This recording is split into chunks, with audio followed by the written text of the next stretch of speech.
Hello everyone, welcome to my channel where we study law for LLB exam as well as judiciary exam.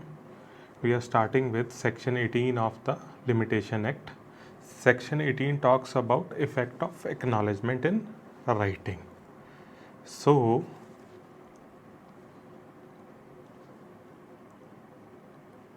section 18, open your Bayer Acts please. Effect of acknowledgement. Acknowledgement of what? Liability. So acknowledgement concept is based on doctrine of admission. You are just admitting your liability. So let us understand this with the example. Here the cause of action example is A lends money to B. A B को पैसा देता है. B has liability to pay. B has liability to pay. B does not pay. So here the cause of action arises as B does not pay. Till here is prescribed period. Supposedly here यहाँ पर क्या होता है, B acknowledges his liability. B acknowledge करता है यहाँ पे अपनी liability in some manner. Supposedly he says, I am liable to pay you. I am liable to pay you so and so money, and he signs it.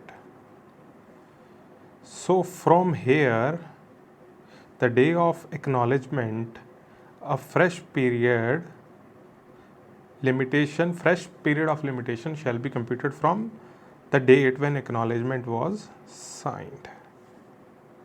Fresh POL when acknowledgement signed.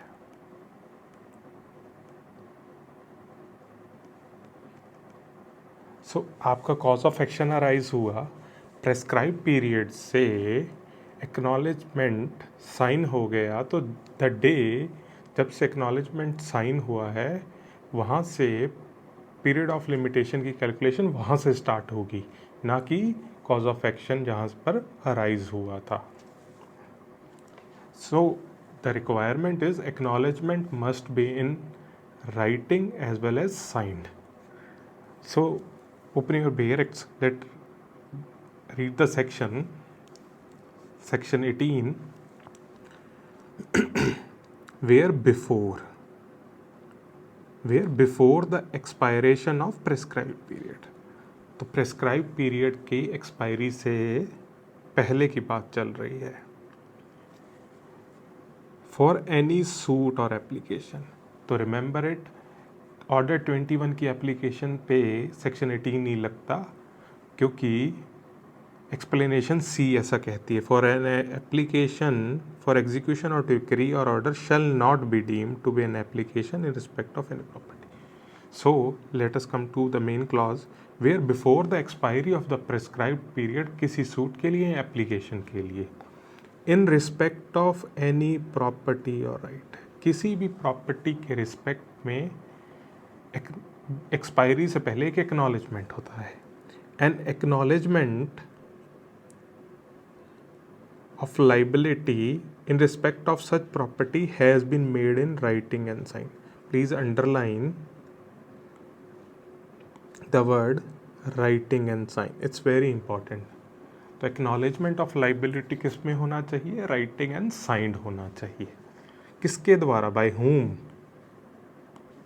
by the party against whom such property or right is claimed, or any person through whom he derives his liability. तो उस case में क्या होगा? Period of limitation कि आप prescribed period के expiry से पहले अगर एक्नॉलेजमेंट हो गई है तो उस केस में क्या होगा? अ fresh period of limitation shall be computed from the time when acknowledgement was so signed. तो साइंड इज़ वेरी इंपॉर्टेंट, ये आपके पीटी पर्पज़ के लिए काफ़ी इंपॉर्टेंट है। तो पीटी के लिए यही क्वेश्चन पूछे जाते हैं, जैसे होगा before expiry of prescribe period, acknowledgement कैसा होना चाहिए, राइटिंग और साइंड होना चाहिए। और फ्रेश पीरियड ऑफ लिमिटेशन कब से कंप्यूट किया जाएगा, जब से एक्नॉलेजमेंट साइन हुई। तो let's bifurcate the section. So section 18 says before, requirements क्या हैं सेक्शन 18 के, before expiry of prescribe period. सबसे पहली ज़रूरत क्या है, before expiry. Cause of action यहाँ पे अराइज हुआ, यहाँ पे प्रेस्क्राइब पीरियड ओवर हो गया, और अगर यहाँ पे एक्नॉलेजमेंट होती है, it is of no use. तो जो एक्नॉलेजमेंट है प्रेस्क्राइब पीरियड से पहले होनी चाहिए, ये सबसे नंबर 1 रिक्वायरमेंट है। Number 2 is in respect of for suit और एप्लीकेशन, क्या कवर नहीं होता, ऑर्डर 21 की application. These are very very important, PT purpose के लिए यही पूछा जाता है, सूट के लिए और एप्लीकेशन के लिए। In respect of any property और स्लैश राइट। एक्नॉलेजमेंट फोर्थ है, acknowledgement made in writing signed. और ये राइटिंग साइंड किसके द्वारा होना चाहिए, against whom claimed or through whom he derives his liability or title, through whom he derives। अब इसका क्या मतलब है through whom he derives, इसको एक एग्जाम्पल से समझिए। जैसे सक्सेशन के केस में होता है, एग्जाम्पल होता है इसका सक्सेशन। एग्जाम्पल से समझिए, A has a claim against C, A का क्लेम सी के अगेंस्ट है। अब बी ने ये क्लेम ड्राइव कर लिया फ्रॉम सी। अब क्या होगा, अब लाइबल कौन है, बी लाइबल है। ए का क्लेम किसके, सी के खिलाफ था, फिर वो जो क्लेम था या लाइबिलिटी थी वो बी ने ड्राइव कर ली, तो अब कौन लाइबल हो गया, बी लाइबल हो गया। तो इस केस में who can acknowledge, who can acknowledge, इस केस में 3 पर्सन्स कैन एक्नॉलेज। एक तो बी खुद, दूसरा कौन, बी का एजेंट, ये एक्सप्लेनेशन 2 में प्रोवाइडेड है, ठीक है। और तीसरा थ्रू whom ही डराइव्स, तो सी भी एक्नॉलेज करता है, सी में एक्नॉलेज। पर ये कब एक्नॉलेज कर सकता था, व्हेन सी हैड लाइबिलिटी, जब उसके पास एग्जिस्टिंग लाइबिलिटी थी ना, तब वो एक्नॉलेज कर सकता था। सो सेक्शन 18 के लिए क्या क्या ज़रूरी है, एक्नॉलेजमेंट। ए रिक्वायरमेंट क्या है, एक्सपायरी से, पीपी की एक्सपायरी से पहले एक्नॉलेजमेंट होनी चाहिए। एक्नॉलेजमेंट किसके लिए होनी चाहिए, सूट एप्लीकेशन के लिए होनी चाहिए। इन रिस्पेक्ट ऑफ अ प्रॉपर्टी और राइट होनी चाहिए। और एक्नॉलेजमेंट राइटिंग एंड साइंड होनी चाहिए। किसके द्वारा, किसी स्ट्रेंजर द्वारा नहीं, जिसके खिलाफ क्लेम किया जा रहा है, या थ्रू हुम जिसने टाइटल डिराइव किया था, या उसके एजेंट भी कर सकते हैं। अब कुछ इलस्ट्रेशंस देख लेते हैं।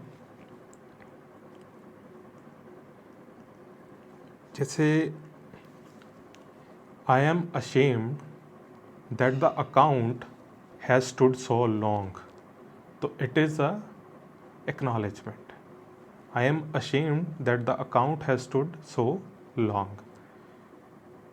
आई cannot afford to pay my new debts till I pay my old debts to you. मैं अपने नए डेट्स तब तक नहीं दे सकता जब तक कि मैं अपने पुराने डेट्स नहीं चुका देता। This is an acknowledgement. Example के लिए जैसे आप ये कह दीजिए मैं जो रीपेमेंट है वो इंस्टॉलमेंट्स से दूंगा, तो इससे इम्प्लिसिट क्या हो जाता है, there was a liability, like you say I am willing to pay you by instalments. तो ये कुछ इलस्ट्रेशंस थे। अब कौन से इलस्ट्रेशंस नहीं थे? इफ़ यू से मैं एडमिट तो करता हूँ डैट मैं I had to pay you but I have already repaid you, so this is not a acknowledgement of a liability. समझ गए होगे please. Let's come to clause 2. Open your bare act please. Where the writing containing the acknowledgement is undated. जहाँ पे जो writing है ना वो undated है, तो एविडेंस में be given of time when it was. तो एविडेंस किस चीज़ का दिया जा सकता है, कब ये साइन हुआ था. But subject to the provisions of Indian Evidence Act, oral evidence content, please इसको अंडरलाइन कर लीजिए. Oral evidence of its content shall not be received. अगर राइटिंग साइंड नहीं है उसका एविडेंस दिया जा सकता है पर उसके कंटेंट का नहीं दिया जा सकता. Please read explanation 1A. तो एक्सप्लेनेशन को भी बाइफरकेट कर लेते हैं अपने. N acknowledgement may be sufficient although it omits to specify the exact nature of the property. Even if the exact nature of the property is not specified, acknowledgement sufficient हो सकती है. या अवर्स कहता है that the time for payment, delivery, performance या enjoyment अभी आया ही नहीं है, और is accompanied by a refusal to pay, deliver, perform, और कहता है मैं ये नहीं करूँगा. इसका क्या इम्प्लाइड है, नहीं करोगे, there was a existing liability जिसको आपने रिफ्यूज़ कर दिया है. और is coupled with a claim of set off, और is address to any other person. तो it can be address to any other person. जरूरी नहीं है ए बी को अपनी लाइबिलिटी ऑन करता था, बी ए के पास ही एक्नॉलेज करे, बी किसी स्ट्रेंजर के पास भी एक्नॉलेज करता है तो that is a valid acknowledgement. But जो साइन है वो बी या बी का एजेंट ही कर सकता है. Clause B says the word signed means signed either personally or by an agent. और क्लॉज सी मैं करवाई चुका हूँ, सेक्शन ऑर्डर 21 CPC पे ये सेक्शन नहीं लगता. Let's now come to the landmark judgments of section 18. Please write down. Lakshmikant Lakshminatham cotton mills company limited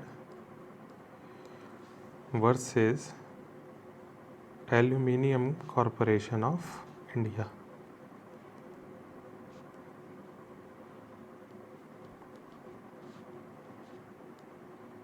(1971) supreme court.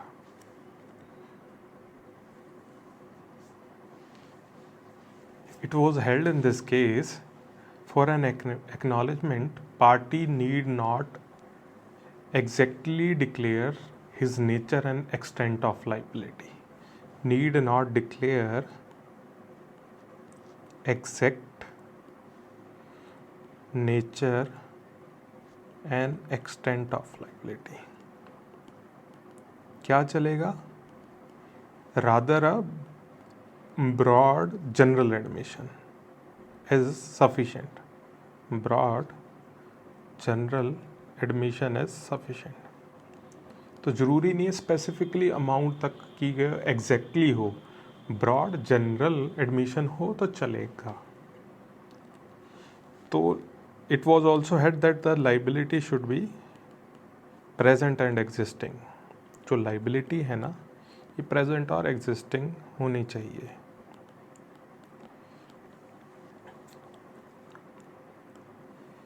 एक और चीज़ इसमें कहा गया था, be the party need not admit his liability in as many words, rather the intention to admit has to be inferred from the statement of the acknowledger. So intention to admit is necessary. Intention to admit has to be inferred from his statement. और fourth था, acknowledgement पे कोई नया cause of action नहीं arise होता, same cause of action रहता है, सिर्फ PP extended, no new cause of action arises, only PP gets extended, PP ही आगे एक्सटेंड किया जाता है। एक और लैंडमार्क जजमेंट नोट कर लीजिए please, Tilak Ram versus Nathu, supreme court. So it was held in this case, the intention of the party in his statement has to be examined and not express word. So intention has to be examined and not exact express words. An acknowledgement shall be made within prescribed period. जो acknowledgement है ना, prescribed period के within होना चाहिए. So it was all about section 18. Hope you are liking my videos. Please subscribe to my channel.